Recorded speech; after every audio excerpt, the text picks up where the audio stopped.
Bonjour et bienvenue, Alta Frequenza in Giro, un nouveau rendez-vous, donc en compagnie d'un nouvel invité, Antoine Leonardi. Bonjour. Bonjour à tous. Antoine Leonardi, donc des studios Record, que l'on connaît à la base comme créateur fondateur des studios Record à Bastelicac, en Corse du Sud. On va parler justement de votre activité studio, mais qui s'est étendue aujourd'hui à bien d'autres activités. Alors tout d'abord, un petit retour justement sur cette activité de studio. Le premier studio d'enregistrement en Corse, qui a été créé en quelle année? Alors, il a été créé en 1973. C'était un sacré pari.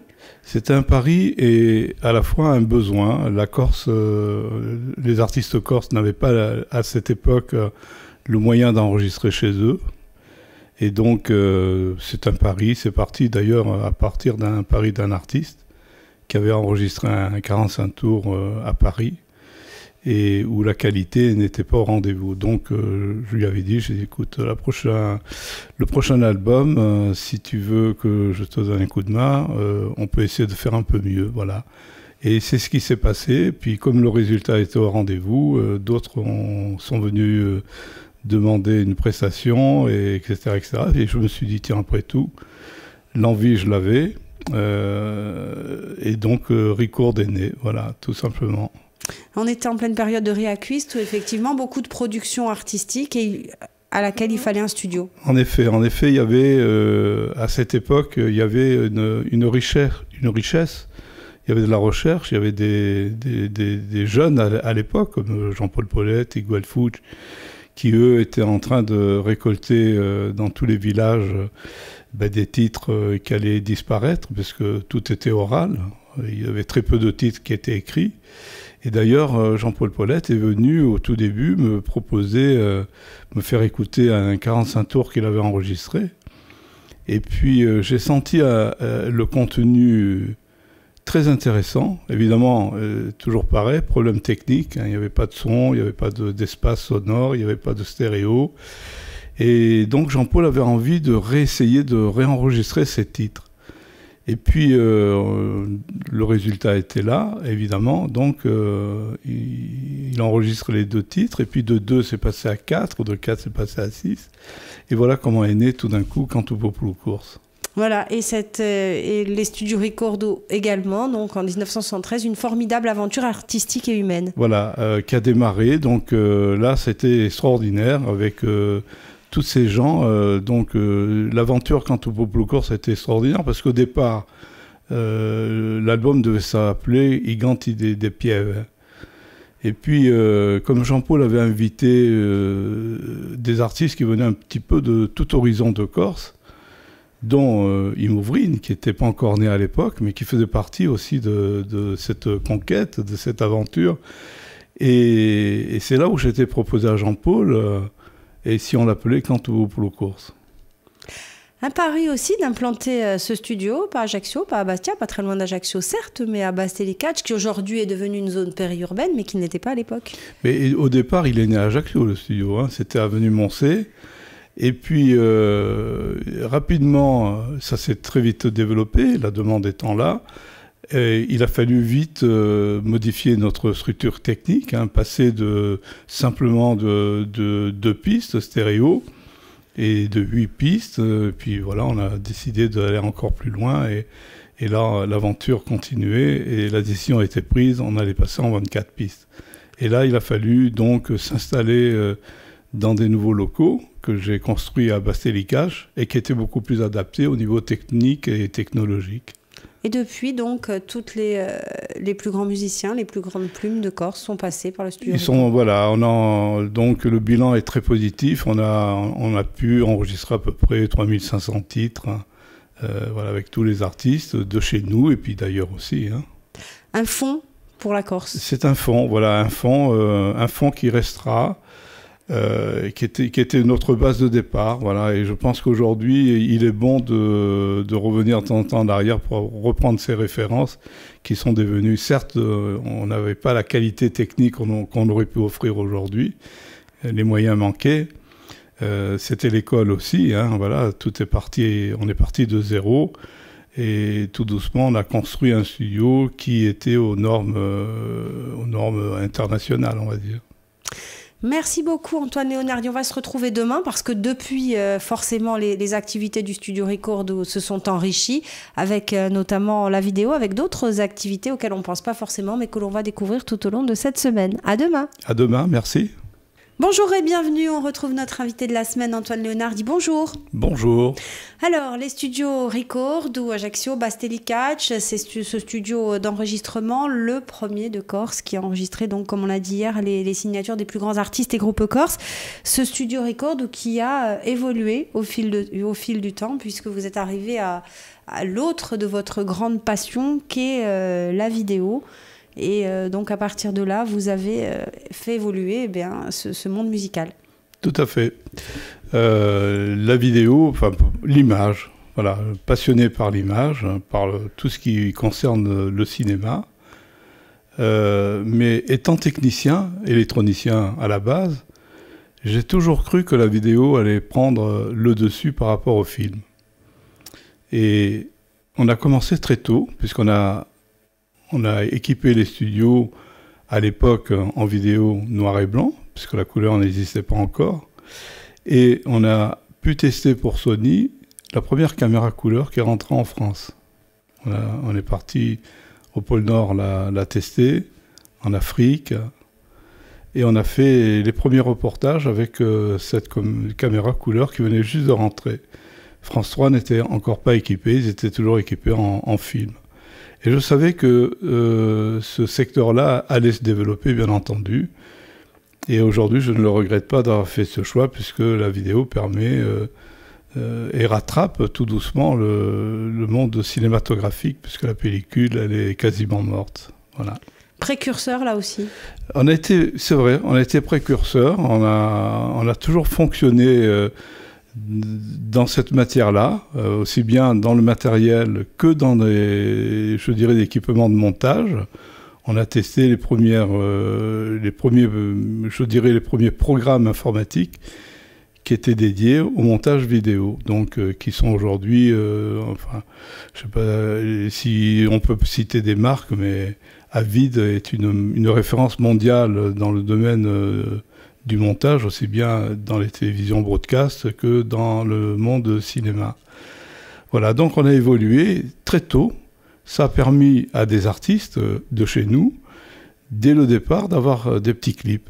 En noir et blanc au départ, certes, mais vite on est passé à la couleur et on a créé les premiers clips à nos artistes. Donc le premier clip a été réalisé avec un artiste,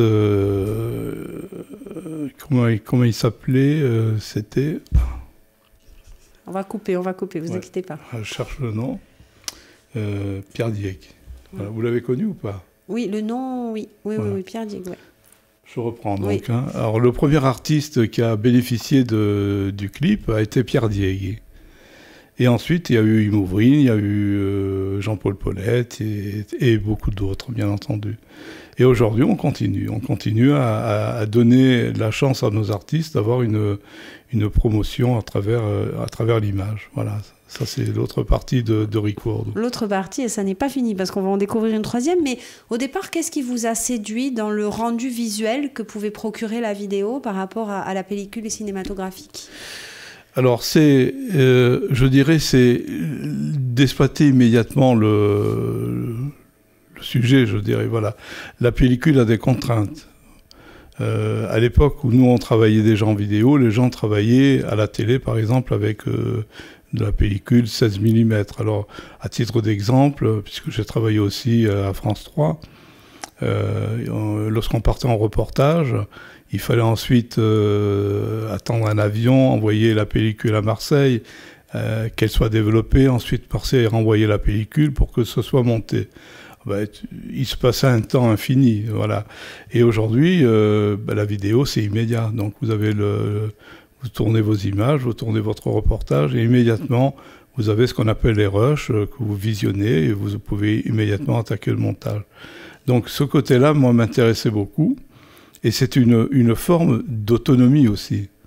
Voilà, de ne pas être contraint avec un problème d'expédition, de laboratoire, etc. Donc j'ai cru dès le départ que cette technique allait se développer. Et dès le départ, personnellement, j'ai refusé la pellicule et je me suis engagé tout de suite dans ce monde d'images électroniques et aujourd'hui numériques.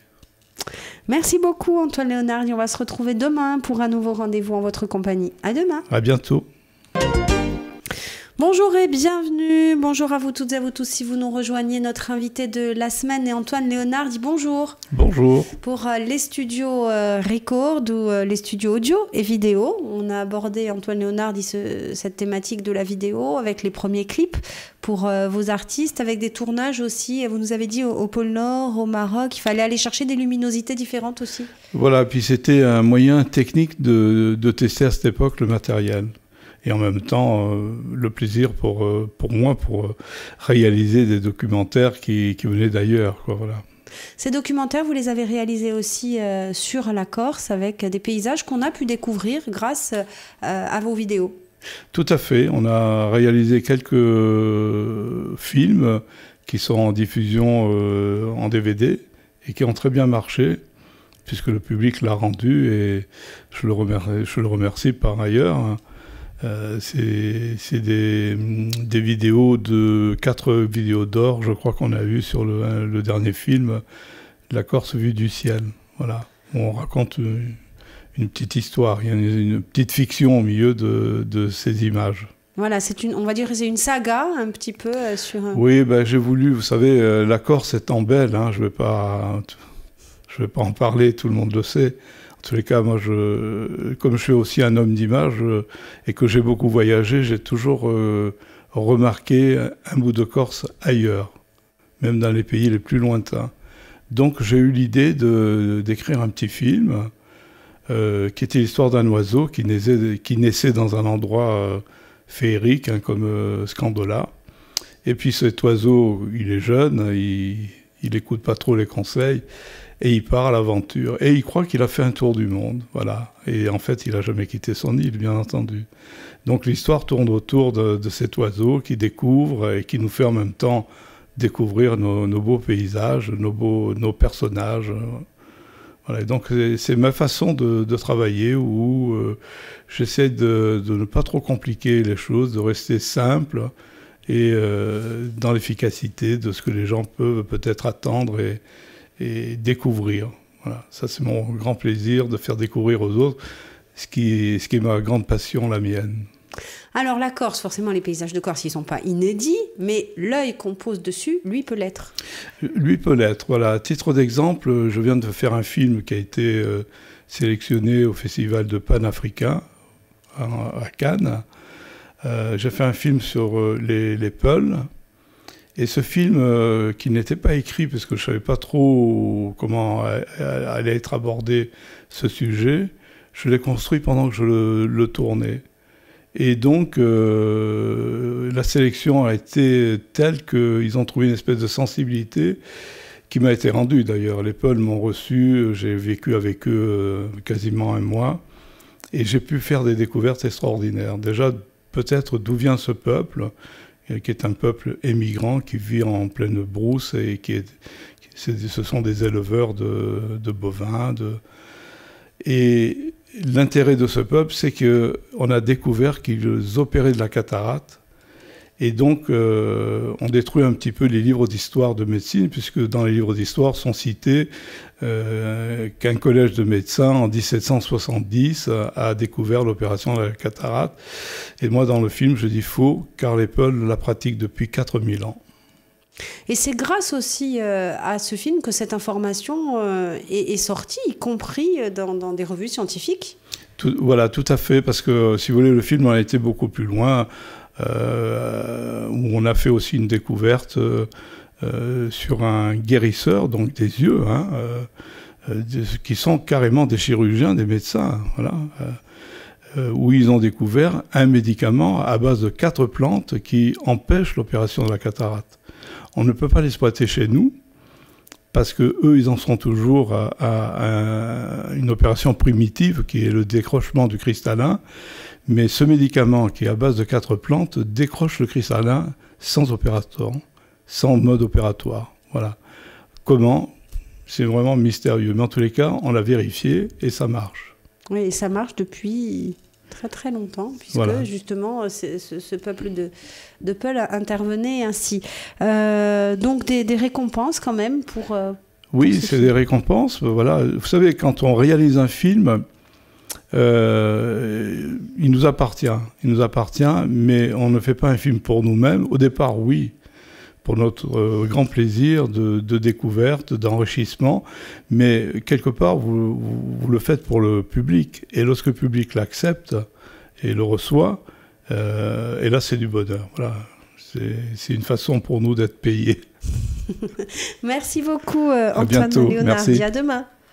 Bonjour et bienvenue si vous nous rejoignez. Bonjour Antoine Leonardi. Eh bien bonjour à tous. Vous êtes notre invité depuis le début de la semaine. On parle de votre activité, le Studio Record, ou bien évidemment la vidéo que l'on a abordée, également des reportages, des films qui ont été réalisés par vos soins. Et aujourd'hui, on va parler d'un nouvel outil qui est mis en faveur donc de la réalisation de ces films et qui rejoint là aussi l'une de vos autres passions, parce que votre vie a été faite de passion. Vous avez fait de vos passions un métier, c'est fantastique. Tout à fait, je suis un homme comblé, heureux, parce que tout petit, je sais pas, je devais avoir 5-6 ans, je rêvais d'être pilote et je rêvais d'être cinéaste. Voilà, je fabriquais pilote d'avion. Pilote d'avion, oui. Pas pilote de Formule 1. Non, pas de voiture, non, pas du tout. Je suis très mauvais en...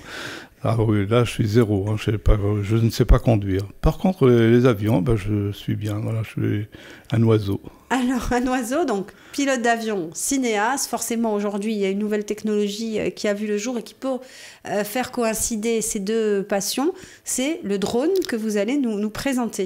Tout à fait, alors passionné d'images aériennes, hein, on a travaillé pas mal dessus et on a même fabriqué pour la stabilisation des systèmes pour permettre d'éviter des vibrations avec des systèmes gyroscopiques. Mais c'est assez compliqué. Faire des images en hélicoptère sont assez complexes. Et aujourd'hui, la naissance du drone a permis d'une part d'avoir une autre écriture cinématographique et d'être un complément avec ce que peut être l'avion ou même l'hélicoptère, puisque c'est des engins très, très pointus, très perfectionnés, dans le domaine professionnel, je m'entends bien. Et donc, ce qui nous permet de faire des images assez exceptionnelles avec, voilà, car il y a une stabilité redoutable.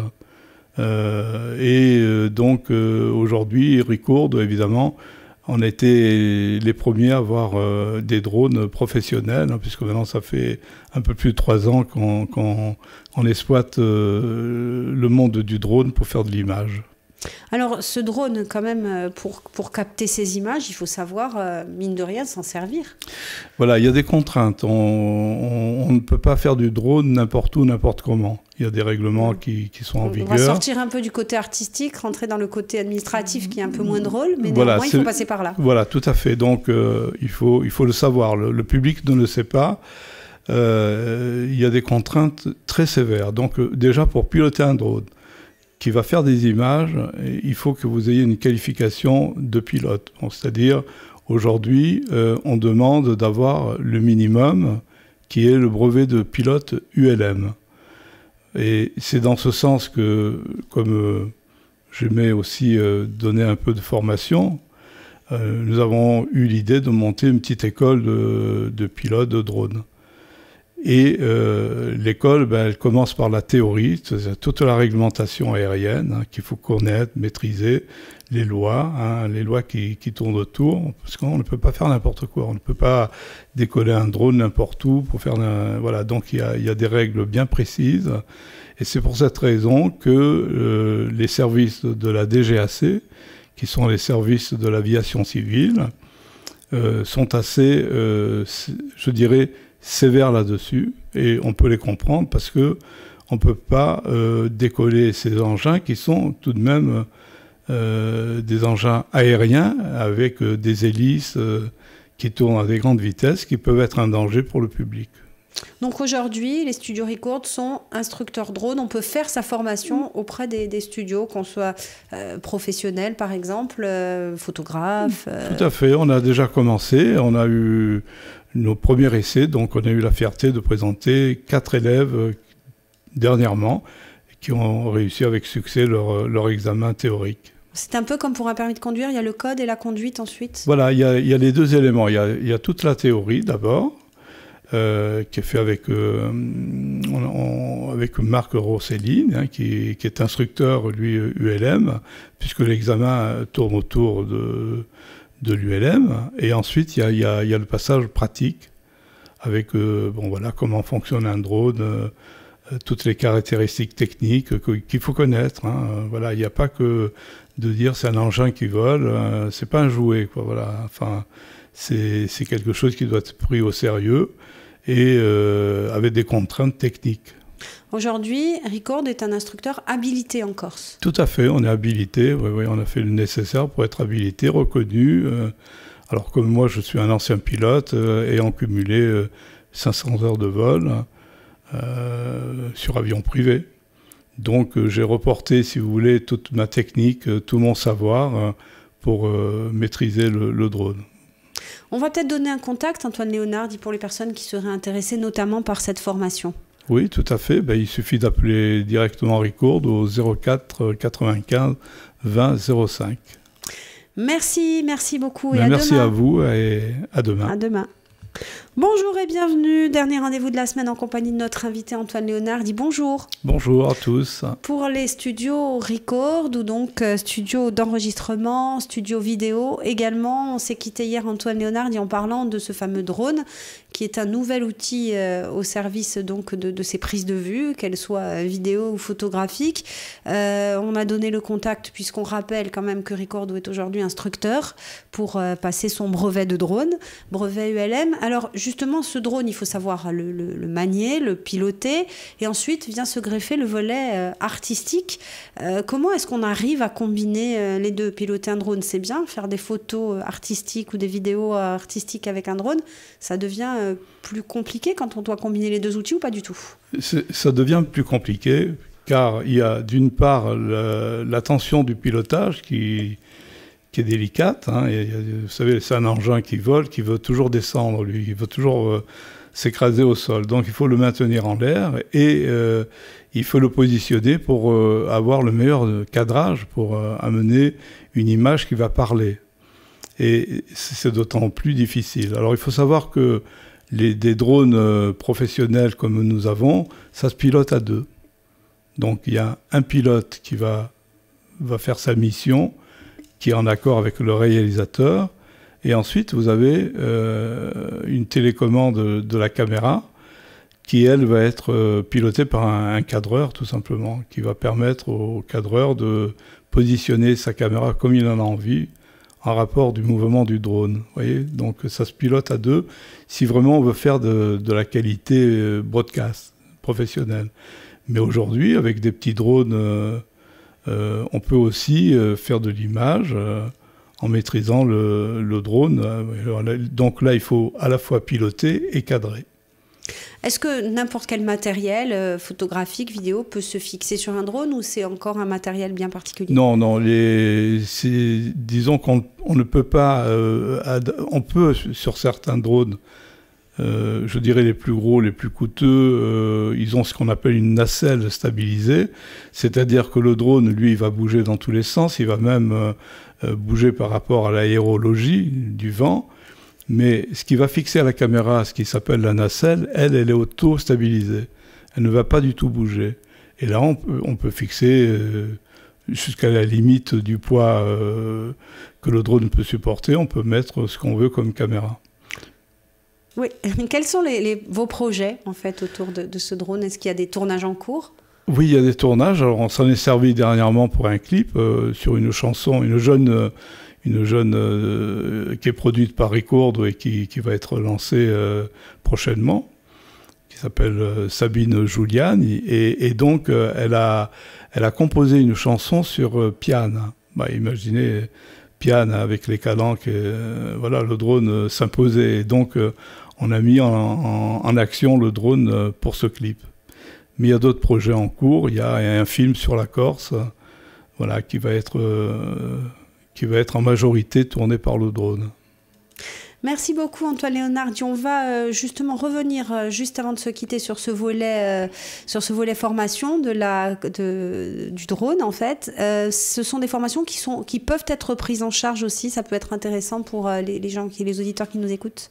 Tout à fait. Les gens qui seraient intéressés peuvent être pris en charge par les aides de formation. Donc on rappelle le contact des éditions Record au 04 95 20 05 90. Et on vous retrouve au fur et à mesure de vos créations, bien évidemment. Puis on attend avec impatience ce clip au-dessus donc des calanques de piano. Avec plaisir. Je ne tarderai pas à vous l'offrir.